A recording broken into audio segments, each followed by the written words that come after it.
Hello दोस्तों, स्वागत है आपका हमारे चैनल बिल्कुल क्लासेस में। I am Srivastava, educator, mentor and career coach. तो आज का टॉपिक हमारा है कंपनी के टाइप्स। हम लोग आज पढ़ने वाले हैं types of company. Company accounts के अंदर कंपनी का टाइप्स। तो सबसे पहले कंपनी का टाइप्स क्या है? Holding company and subsidiary company. Holding company क्या होती है? देखिए, holding company when one company hold more than 50% of nominal value of equity share। nominal value का मतलब होता है फेस वैल्यू। क्या होता है?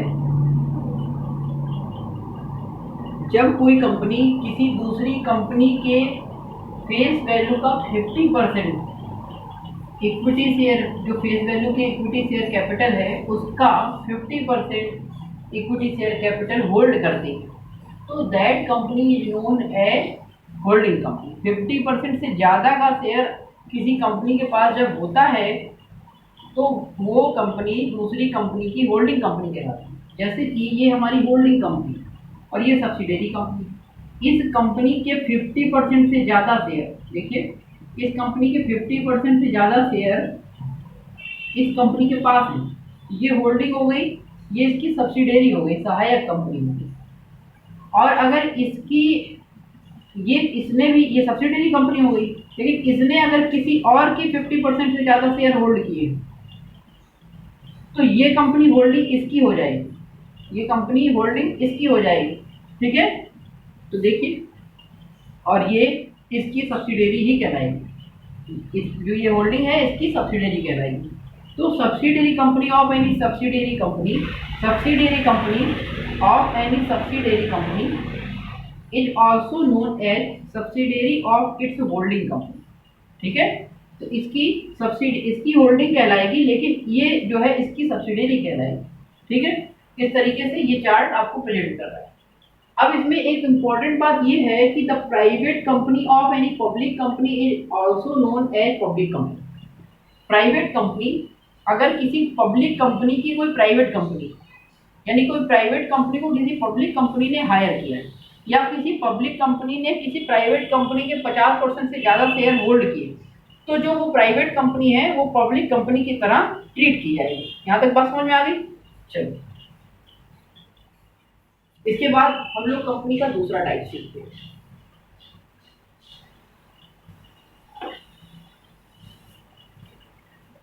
अब एक कंपनी का टाइप आता है स्टेशनरी कंपनी। हेडिंग डालेंगे stationery company, STATUTORY, stationery company. Stationery company के अंदर लिखिए कंपनी विद स्पेसिफिक ऑब्जेक्ट। लिखिए company with specific object.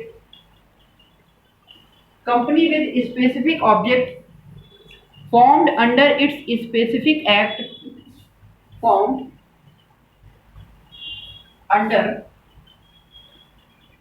its specific act, ये अंडरलाइन करिएगा, specific act, formed under its specific act, passed by Parliament, passed by Parliament, passed by Parliament. Parliament में भी कौन से houses? Both of the houses, both houses, Rajya Sabha और लोकसभा, दो houses होते हैं ना, तो both houses.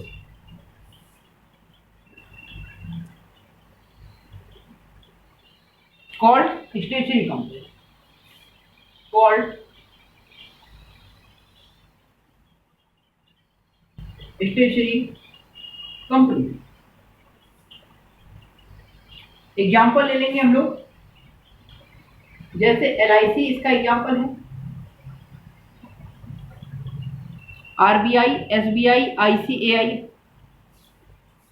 RBI, SBI, ICICI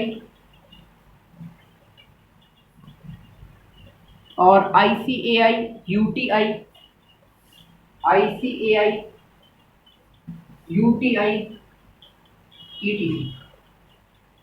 तो ये दोस्तों, ये सभी हमारी स्टेशनरी कंपनी है। ये ना तो प्राइवेट है ना पब्लिक, इन्हें स्टेशनरी कंपनी कहा जाता है। LIC की स्थापना कब हुई है?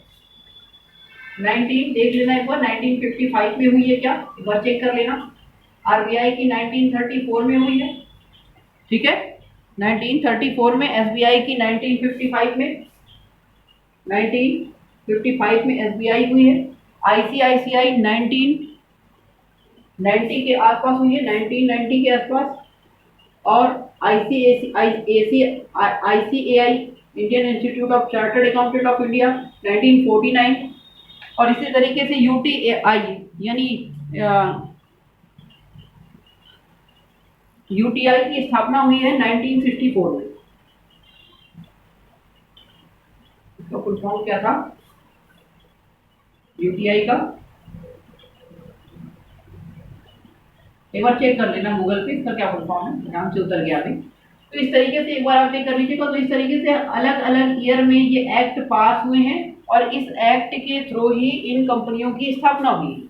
तो ऐसी कंपनियां जिनको स्पेशल एक्ट के थ्रू पास कराया जाता है पार्लियामेंट से, और इनका जो काम होता है वो भी स्पेशल होता है। जैसे उस तरीके का स्पेशल क्यों? क्योंकि उस तरीके का दूसरा काम, उस तरीके का काम करने वाली कोई दूसरी कंपनी मार्केट में नहीं होती। आप मुझे बताइए, LIC जैसा काम करने वाली कोई दूसरी कंपनी मार्केट में है? गवर्नमेंट के सेक्टर में नहीं है। RBI जैसा काम करने वाली कोई दूसरी कंपनी मार्केट में, कोई RBI जैसा काम कोई और भी कर रहा है क्या? नहीं कर रहा है, कोई कंपटीशन नहीं। मतलब ये स्पेशल कंपनियां हैं, स्पेशल काम कर रही हैं, इनके जैसा काम कोई नहीं। Institute of chartered accountant of India, बताइए मुझे, institute of chartered accountant of India CA बनाता है, बताइए कोई और इंस्टीट्यूट भी CA बनाता है क्या? तो इसको भी स्पेशल एक्ट के थ्रू पारित किया गया पार्लियामेंट से।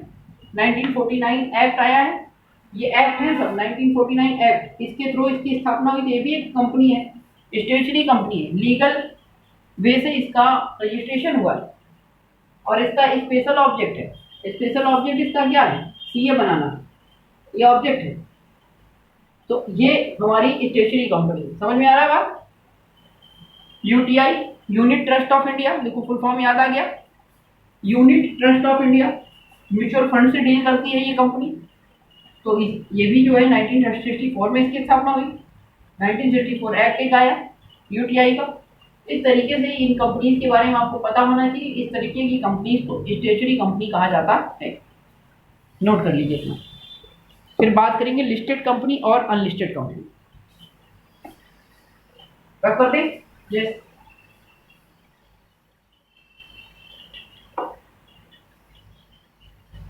लिस्टेड और अनलिस्टेड, हेडिंग डालो लिस्टेड कंपनी। चलो, लिस्टेड कंपनी, एक होती लिस्टेड कंपनी, एक होती अनलिस्टेड कंपनी। तो लिस्टेड कंपनी क्या होती है? जो कंपनी स्टॉक एक्सचेंज में लिस्टेड होती है वो लिस्टेड कंपनी कहलाती है। तो लिखिए, company of which shares are registered with stock exchange, companies of which shares are registered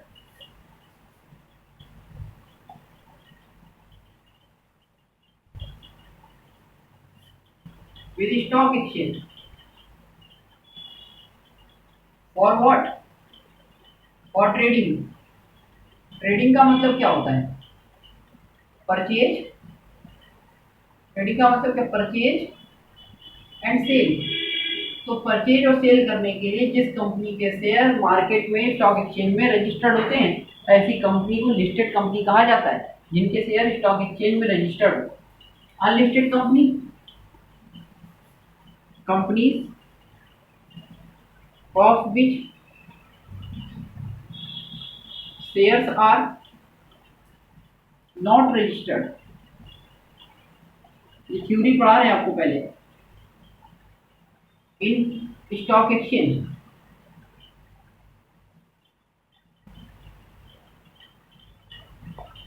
called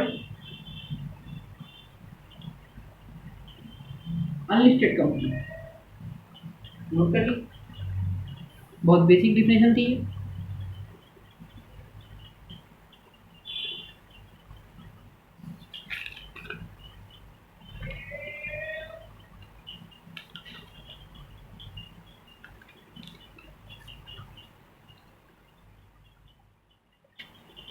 हो गया।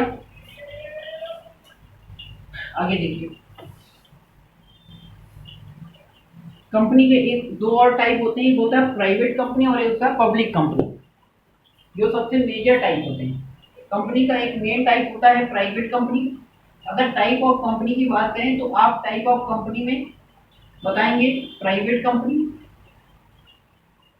और पब्लिक कंपनी, ये भी एक टाइप है।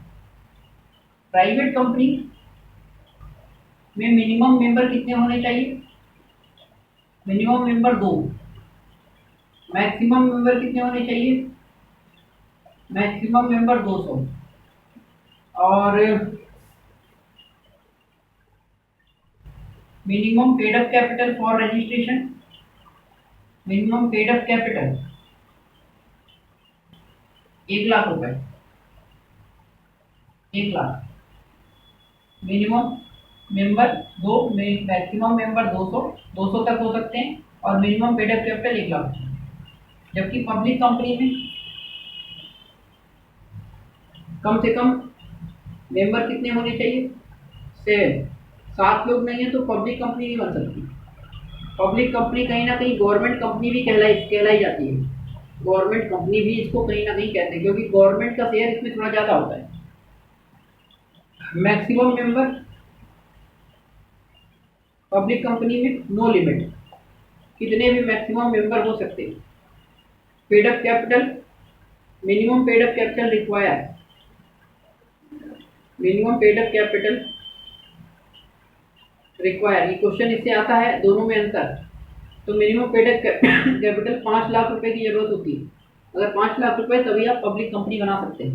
ये बेसिक डिफरेंस इन दोनों कंपनी में पता होना चाहिए, नोट कर लीजिए।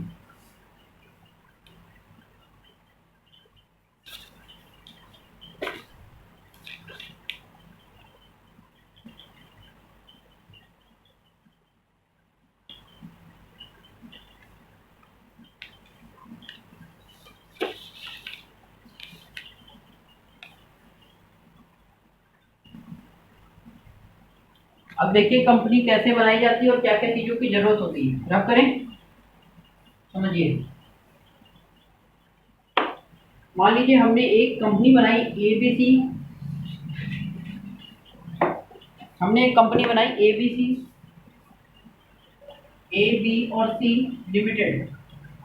अच्छा, कंपनी के आगे दो, कभी कभी प्राइवेट लिमिटेड वर्ड लगता है और कभी कभी लिमिटेड वर्ड लगता है।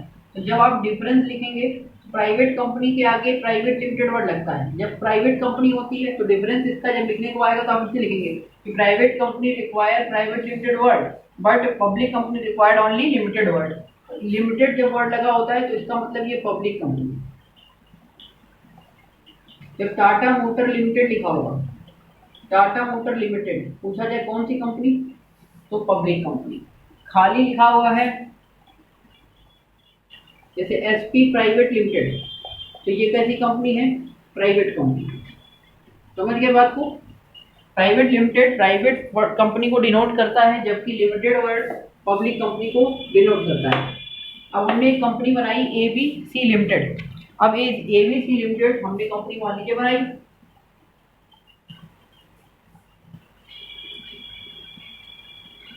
अब इसके अंदर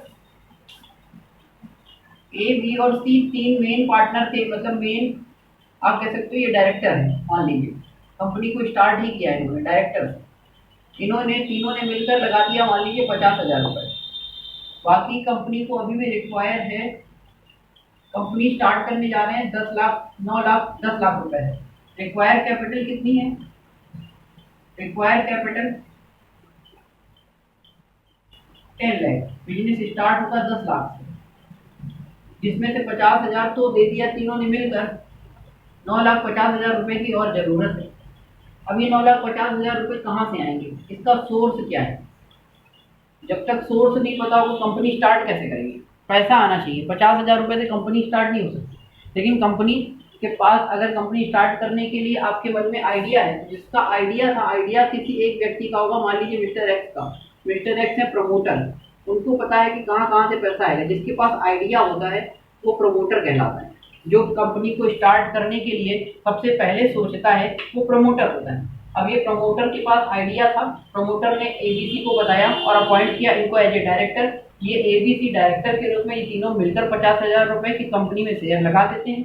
अभी भी इनका आइडिया जो है वो बता रहा है कि 10 लाख रुपए की जरूरत है, जिसमें से 50,000 एबीसी ने मिलकर लगा दिया, 9,50,000 रुपए की और जरूरत है। अब ये 9,50,000 रुपए कहाँ से आएंगे, इसका सोर्स क्या है? तो देखिए कंपनी के कौन कौन से सोर्स होते हैं। कंपनी या तो कैपिटल, कोई भी व्यक्ति है अगर उसको पैसे की जरूरत है या तो अपना पैसा लगाएगा या फिर लोन ले लेगा, दो ही ऑप्शन होते हैं।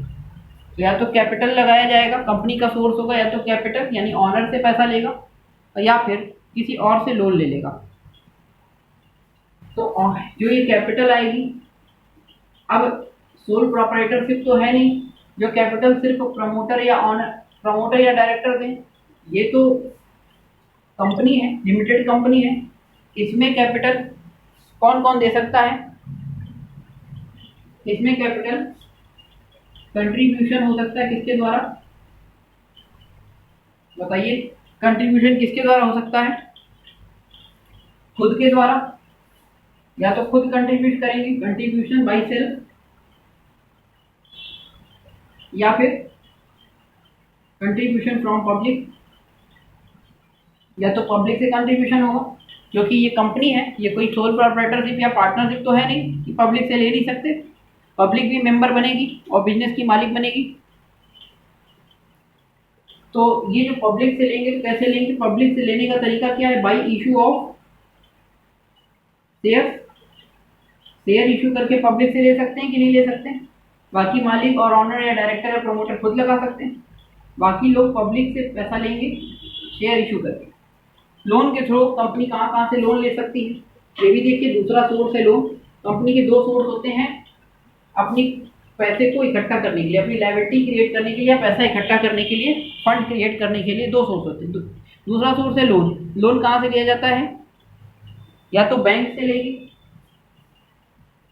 बैंक या फाइनेंशियल इंस्टीट्यूशन, फाइनेंशियल इंस्टीट्यूशन,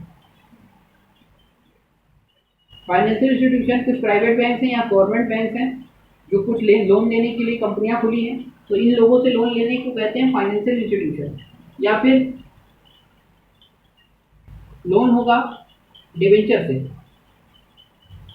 यानी कि by issue debenture, by issue debenture, company debenture issue कर देती है, उससे भी पब्लिक से लोन ले लेती है। लोन फ्रॉम पब्लिक, यहाँ लिखो कि लोन फ्रॉम पब्लिक। जब कंपनी को लोन पब्लिक से लेना होगा, लोन कंपनी को जब पब्लिक से लेना होगा तो मुझे बताइए कहाँ से कैसे करेगी? पब्लिक से अगर लोन लेना है कंपनी को तो पब्लिक से लोन लेने के लिए वो डिवेंचर इशू करेगी, और कंपनी जब डिवेंचर इशू करेगी तो इशू ऑफ डिवेंचर से पब्लिक से लोन मिलेगा या फिर बैंक से डायरेक्ट लोन लेगी तो बैंक से ले सकती। तो लोन दो करके दो जगह से लिया जा सकता है। ठीक है, क्लियर हो गया यहाँ तक? ये कंपनी के सोर्स हैं कैपिटल और फंड इकट्ठा करने के।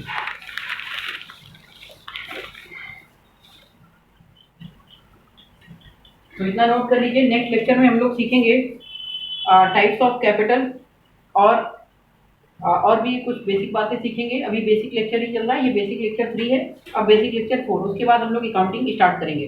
तो तब तक के लिए चैनल के साथ जुड़े रहिए and thank you very much. पढ़ते रहिए और सीखते रहिए, क्योंकि सीखना बंद तो सीखना बंद।